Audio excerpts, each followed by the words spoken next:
In this video, I'm going to show you how to delete or close your Chime account. So the first thing you want to do is you want to head over to Chime, go to the bottom menu, and press over here where it says Profile. Then all you want to do is you want to scroll down until you see this section that says Personal Info. Then wait for it to load in, scroll down just a little bit more, and you will notice that we are going to get this option that says Close Account. Now, before you do this, there are a few things that you need to know. Number one is that Chime will return any funds remaining in your account within 30 days. Just because you close your Chime account doesn't mean that they're automatically going to delete all your data. Unfortunately, there are laws that basically require Chime to keep track of your data and your transactions and stuff like that. So that is something that I want to be upfront about. And over here, it also does tell you, you will also need to go ahead and confirm that you would like to close your account in the box below. And you will need to provide the last 4 digits of your social security number. You could also upload an image as well if you want to upload your social security card.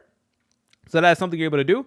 Then you're able to go ahead and begin closing your account. If you found this video helpful, make sure to leave a like and subscribe. I'll see you in the next video.